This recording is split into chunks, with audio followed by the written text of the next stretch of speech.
Hello everyone, today we are here to discuss what are the importance of the GATE environmental science, what are the career benefits and for the future scope. One of my friend Vishal Kumar that has cracked all over India rank 70 for this year GATE 2025 that is conducted by IIT Roorkee.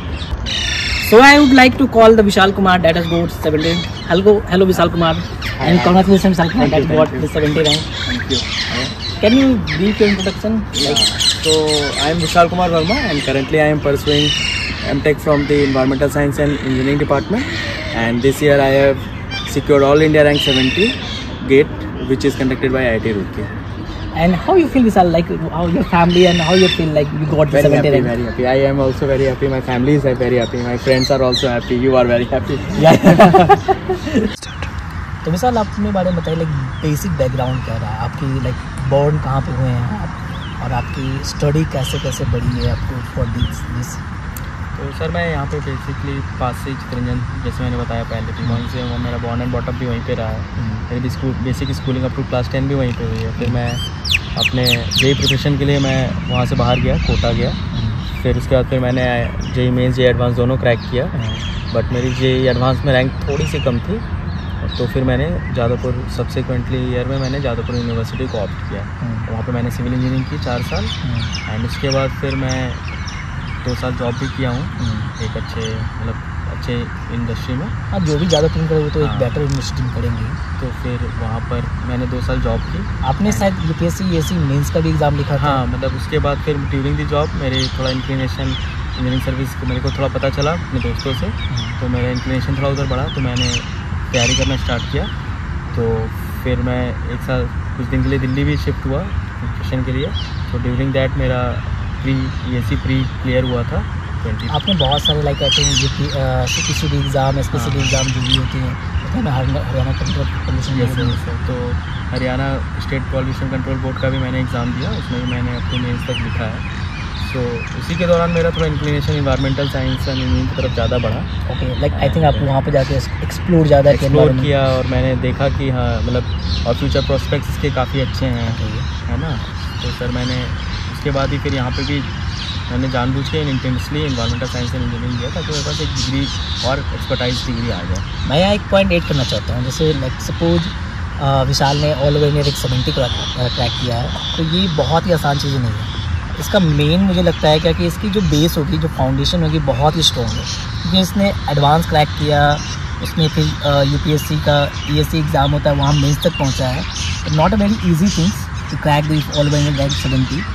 तो विशाल मेरा ये question है कि like for ESC जो paper हमारा होता है, environmental main paper जो होता है GATE का, तो ये पेपर लिखने वाले बहुत ही डाइवर्स बैकग्राउंड, क्योंकि ये अपने आप में मल्टीडिसिप्लिनरी सब्जेक्ट है।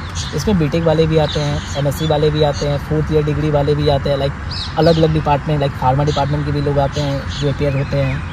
तो बीटेक वाले के लिए एडवांटेज ये होता है कि उनकी टेक होती है तो एप्टीट्यूड बहुत अच्छी होती है।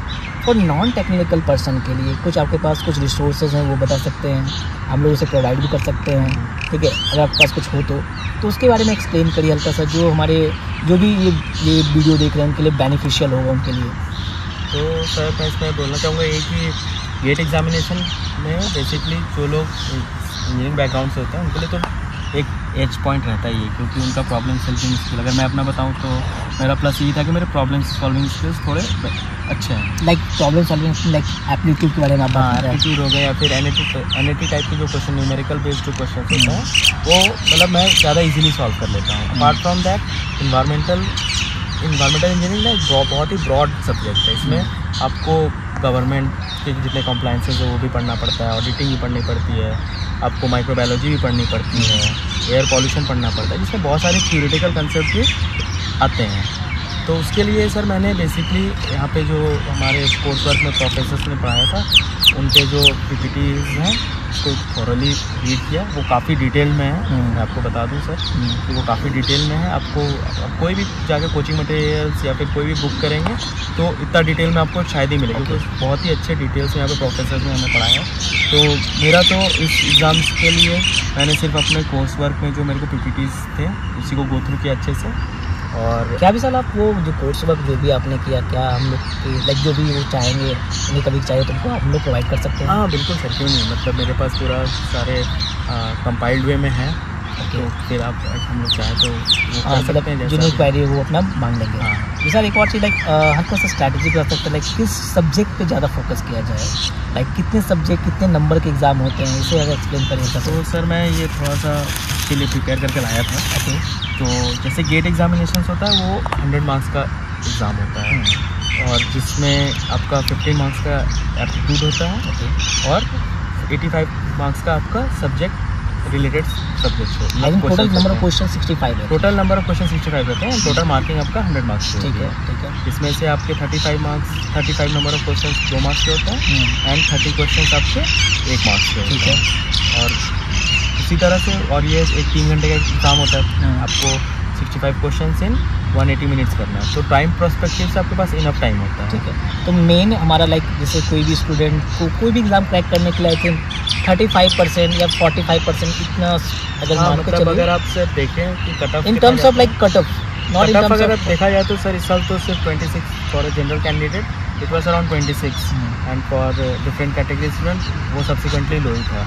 क्योंकि इस ईयर पेपर थोड़ा टफ था लास्ट ईयर के अकॉर्डिंग के यहाँ पे। पिछले साल आई गेस थोड़ा सा कट ऑफ ज़्यादा था अराउंड 39 और सब। हाँ, मतलब मेरे को भी एग्जैक्ट 39 के आसपास था। थोड़ा जनरल कैटेगरी हाँ। 39। तो इसके ये में इस साल पेपर थोड़ी टफ आई थी और क्वेश्चंस भी थोड़े मतलब थोड़े उसके क्वेश्चन का जो आंसर का रेंज दिया हुआ था वो मेरे हिसाब से थोड़ा और इन्हें देना चाहिए था। ओके, है ना? बहुत लोग ये भी बता रहे थे हाँ। कि रेंजेस डिफरेंस बहुत हैं। बहुत डिफरेंस तो विशाल हल्का सा ये बता, तो विशाल एक्सप्लेन करिए कि लाइक आपकी क्या स्ट्रेटेजी थी, आपने कैसे कैसे पूरे सिलेबस को गो थ्रू किया, कुछ टिप्स देना चाहते हैं फॉर द व्यूअर्स जो उनके लिए इजी रहे, वेटेज के अकॉर्डिंग आप एक्सप्लेन कर सकते हैं।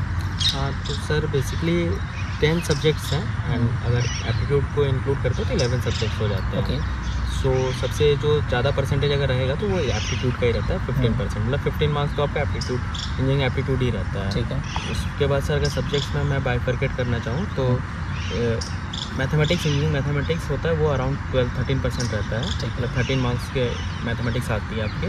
Water and waste water engineering होता है वो अराउंड 10 मार्क्स के अराउंड आता है। एंड माइक्रोबायोलॉजी जो इस साल थोड़ा ज़्यादा है बट अगर मैं अप्रॉक्स सारे ईयर का सम अप करूँ तो वो भी अराउंड 10% है, 10 मार्क्स कैरी करता है।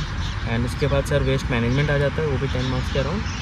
एनवायरमेंटल मैनेजमेंट आ जाता है वो भी अराउंड 10 मार्क्स के around, environmental management and modelling.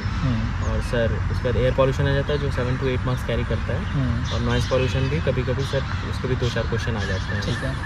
और सर उसके बाद सर एनवायरमेंटल केमिस्ट्री आती है वो 5 to 6 मार्क्स कैरी करता है। फिर इन्वायरमेंटल हाइड्रोलिक्स जो कि सिविल इंजीनियरिंग के लिए मैं बोलूँगा तो फ्लूइड मैकेनिक्स वाले पोर्शन हो गए या फिर हाइड्रोलॉजी वाले पोर्शन हो गए, ओपन चैनल फ्लो वाले क्वेश्चन मतलब पोर्शन हो गए वो अराउंड 6 मार्क्स के अराउंड रहता है।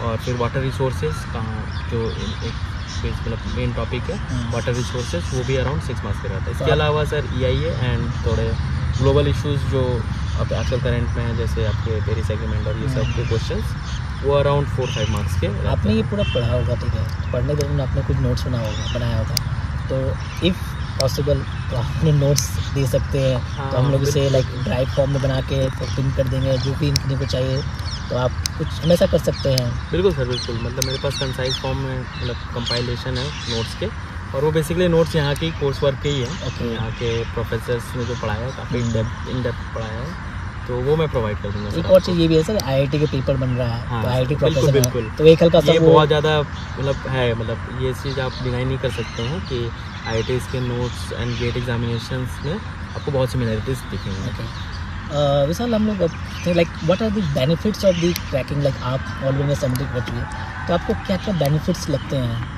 इस कोर्स को, कैसे कैसे आप देखते हैं, कैसे देखते हैं इस कोर्स को आप? तो ये इस कोर्स से सर बहुत बेनिफिट है कि सबसे पहले तो आप टॉप इंस्टीट्यूट्स को ग्रैब कर सकते हैं। For example IISc and IIT Bombay for what? For PhD and for MS for research purpose, है ना। आपके फर्स्ट जेन जितने भी IITs हैं उसमें आप अगर आपका स्कोर अच्छा रहेगा तो वो आपको डायरेक्ट आपको इंटेक कर लेंगे। इसके अलावा सर आप PSUs में अपॉर्चुनिटीज़ बहुत अच्छी हैं। ONGC अलग से इन्वायरमेंटल इंजीनियर्स के लिए ये पेपर से ही वो लोग कॉल करते हैं। इसके अलावा CIL में भी आपके चांसेस बढ़ सकते हैं, कोल इंडिया लिमिटेड में। फिर बार्क ने पिछले 1-2 साल में कुछ नंबर ऑफ कैंडिडेट्स को हायर किया इस पेपर के मार्क्स के बेसिस पे।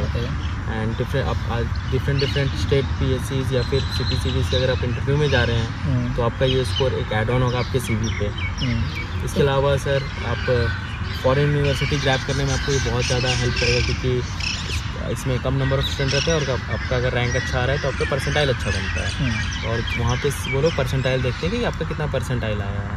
तो NSU हो गया, NTU हो गया, या फिर जर्मनी के कुछ कॉलेजेस हो गए जो गेट का स्कोर को एक्सेप्ट करते हैं, तो उसमें आपको सर ये बहुत ज़्यादा बेनिफिट देता है। एक और क्वेश्चन यहाँ पर है, जैसे लाइक आप अभी M.Tech कर रहे हैं यहाँ पर, जैसे बहुत से ऐसे स्टूडेंट होंगे जो M.Tech अभी नहीं कर रहे, वो M.Tech परस्यू करने के पड़ रहे हैं। तो अपार्ट फ्रॉम योर आपको छोड़ के कि लाइक कुछ ऐसे IITs है जहाँ लाइक IIT बॉम्बे, वहाँ पर उनको अपॉर्चुनिटी बहुत मिलती है अगर आप डायरेक्टली M.Tech करने जाते हैं। आप ये M.Tech कर रहे हैं लेकिन कहीं और M.Tech कोई करता है, इंक्लूडिंग IISc बैंगलोर में बता रहे थे कुछ नए IISc बैंगलोर में नए सस्टेनेबल डेवलपमेंट पर वर्क कर रही है।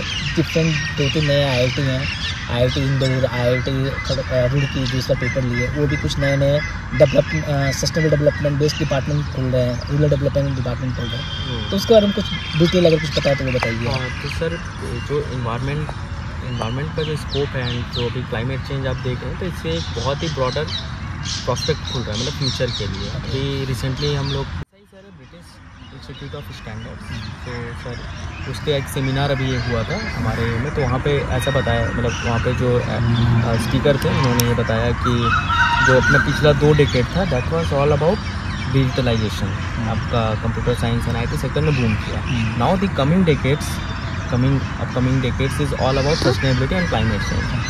So environment, as an environmental engineer और as an environment, अगर आप environment को चूज़ करते हो करियर प्रोस्पेक्ट, तो आपका फ्यूचर में बहुत ज़्यादा स्कोप बढ़ जाता है। तो और इसको एविडेंट करने के लिए अभी लास्ट ईयर ही IISc बैंगलोर ने एक सस्टेनेबल टेक्नोलॉजी का डिपार्टमेंट खोला, एंड दिस ईयर अगर आप होप या फिर अप्लाई करना स्टार्ट कर दिए होंगे किसी ने, तो वो लोग देख रहे होंगे कि एक climate change and sustainability department IIT Bombay ने भी इंट्रोड्यूस किया। Further to that IIT Indore ने भी 1-2 साल पहले एक सस्टेनेबिलिटी का डिपार्टमेंट इंट्रोड्यूस किया था, एंड IIT रुड़की ने भी सेम किया। And I am damn sure कि आने वाले साल में भी अपने जो पुराने IITs में से आप देखें या फिर हो सके तो अपनी कॉलेजेस अपने डिपार्टमेंट शायद हो रही है, सस्टेनेबिलिटी कुछ खुल रही है, तो फ्यूचर आने वाली खुलने वाली है। तो सस्टेनेबिलिटी एक बहुत ही फ्यूचर प्रॉस्पेक्ट्स है जो मतलब आप, क्योंकि अभी जो एक ESG होता है, इन्वायरमेंटल सोशल एंड गवर्नेंस, उसके नॉर्म्स भी आए हैं जिसमें गवर्नमेंट ने ये सेबी को डायरेक्ट किया है, सेबी के द्वारा किया, जो भी